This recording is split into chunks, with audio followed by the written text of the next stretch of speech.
Sunnyvale, a peaceful suburb nestled amidst rolling hills, was the kind of place where children played freely on sidewalks and neighbors exchanged warm greetings. The aroma of freshly cut grass and blooming hydrangeas filled the air, a testament to the idyllic life enjoyed by its residents. Life moved at a slower pace here, a stark contrast to the bustling city just a stone's throw away, but even in this haven of tranquility, a shadow lurked, waiting for the opportune moment to shatter the peace. The Parker family, with their charming colonial house and manicured lawn, embodied the spirit of Sunnyvale. 16-year-old Sarah Parker, with her infectious laughter and bright smile, was the apple of her parents' eyes. She excelled in school, volunteered at the local library, and dreamt of becoming a veterinarian. But fate, it seemed, had a cruel twist in store. Sarah! Sarah! John Parker's voice echoed through the empty house, a chilling counterpoint to the frantic thumping of his heart. He checked her room again, as if by some miracle she might have materialized amidst the posters of her favorite bands and the neatly arranged textbooks on her desk. But the room remained stubbornly empty, a stark reminder of their nightmare. His wife, Mary, sat on the edge of the living room sofa, her face pale and drawn, clutching Sarah's favorite throw blanket. Tears streamed down her cheeks, leaving streaks in her carefully applied makeup. The ticking of the grandfather clock in the corner seemed to mock their agony, each tick a hammer blow to their dwindling hope. The first responders arrived, their faces etched with professional concern. They asked questions, their voices calm and reassuring, but their eyes betrayed a grim understanding of the situation. A missing teenager in a quiet suburb was an anomaly, a puzzle that often had sinister pieces. John paced the living room, his mind racing. Something was terribly wrong. He could feel it in his bones. Mr. and Mrs. Parker, I'm Detective Carter, she said, her voice firm yet compassionate. I want to assure you that we're doing everything we can to find Sarah. Detective Lisa Carter arrived at the Parker residence, her presence radiating an aura of quiet competence. Her years on the force, hardened by countless investigations, had honed her instincts to a razor's edge. She had a knack for seeing through facades, for detecting the subtle tells that betrayed a lie. Her gaze, sharp and unwavering, missed nothing. She listened patiently as they recounted the events of the day, her mind already piecing together a timeline, searching for any detail, however insignificant, that might lead her to the missing girl. The Parkers' anguish was palpable, their fear a tangible presence in the room. Detective Carter made a silent vow to bring their daughter home, to restore peace to their shattered lives. The initial assessment of the case pointed towards a possible runaway situation. But something about the Parkers' story, the raw terror in their eyes, didn't sit right with Detective Carter. The investigation began in earnest, a race against time to find Sarah before it was too late. Detective Carter and her team fanned out, interviewing friends, neighbors, teachers, anyone who might have seen Sarah or had any information about her whereabouts. Every lead was pursued, every dead end fueling their determination. In this digital age, the investigation extended beyond the physical world. Sarah's phone records were scrutinized, her social media accounts combed for any clues. Her last known location was traced to the vicinity of the library. But after that, the trail went cold. It was as if she had vanished into thin air. Forensics dusted the Parker residence for fingerprints, hoping to find something, anything that would lead them to the perpetrator. The evidence, however, was frustratingly scant. Detective Carter, however, refused to be discouraged. A neighbor's security camera had captured footage of a nondescript van circling the block around the time of Sarah's disappearance. The grainy footage of the van provided a much-needed breakthrough. The license plate, though partially obscured, was traced back to a rental company at the edge of town. The rental agreement, signed under the name Eric Dawson, set off alarm bells in Detective Carter's mind.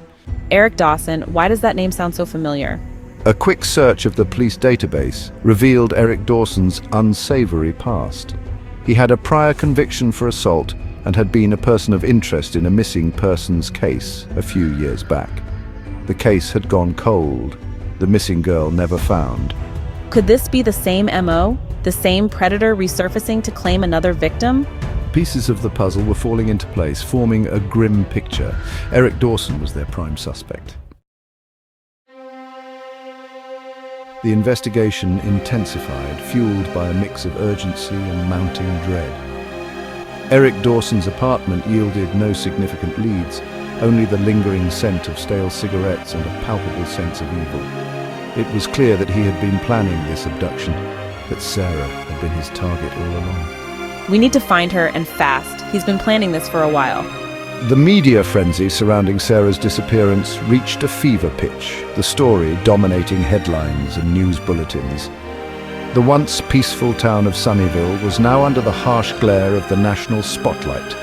Its innocence shattered. The Parkers, their faces etched with anguish, made heartfelt pleas for their daughter's safe return. We can't let them down. We have to bring Sarah home. Detective Carter worked tirelessly, driven by a fierce determination to bring Sarah home. A break in the case came from an unexpected source. What do you think will happen next? Don't forget to like and subscribe for more updates. The storage facility loomed before them, a grey monolith against the darkening sky. A sense of foreboding hung heavy in the air, amplified by the knowledge that Sarah might be held captive inside. Detective Carter, her hand hovering over her holstered weapon, could feel her heart pounding in her chest. They moved swiftly, their movements honed by years of training. The lock on the unit, identified by the anonymous caller, was quickly picked, the metal door creaking open to reveal a dimly lit space. The air was thick with the musty odor of disuse, sending a shiver down Detective Carter's spine. Sarah, are you in here? Silence greeted her. She took a cautious step inside, her eyes scanning the room, searching for any sign of the missing girl, and then she saw it. A small, hand-drawn picture of a unicorn, Sarah's drawing. The discovery of Sarah's drawing ignited a renewed sense of urgency. They were no longer just following a trail, they were walking in the footsteps of the abductor, their every move echoing his. The storage unit, once a dead end, was now a treasure trove of clues. Among the discarded items and forgotten belongings, they found a crumpled receipt for a remote cabin rental in the mountains. With sirens wailing, they sped off into the night, their headlights cutting through the darkness, their destination a secluded cabin nestled amidst the towering pines. The cabin was eerily quiet, the only sound the chirping of crickets and the distant hoot of an owl. Detective Carter, her gun drawn, approached cautiously, her senses on high alert. She tried the doorknob, it was unlocked. She took a deep breath and pushed the door open. The interior of the cabin was dimly lit, the air stale and heavy with the scent of pine and something else, something metallic and cloying. Detective Carter's blood ran cold. She recognized the smell. It was the unmistakable odor of blood. Sarah! The confrontation was tense, a delicate dance between control and chaos. Detective Carter, her gun trained on Eric Dawson, spoke calmly, her voice firm yet reassuring. She knew that any sudden move could have disastrous consequences. Sarah's life hung in the balance. Let her go, Eric. It's over. There's nowhere left to run. Dawson laughed, a chilling sound that echoed through the cabin. You think you've won? You think you can stop me? She's mine now. But Detective Carter saw the flicker of fear in his eyes, the telltale sign of a desperate man. Slowly, almost imperceptibly, the tension in Dawson's stance eased. He lowered the knife, his shoulders slumping in defeat. With a swift, coordinated movement, the backup team stormed the cabin, disarming Dawson and securing the scene. Sarah, her eyes wide with terror, was freed from her captor's grasp.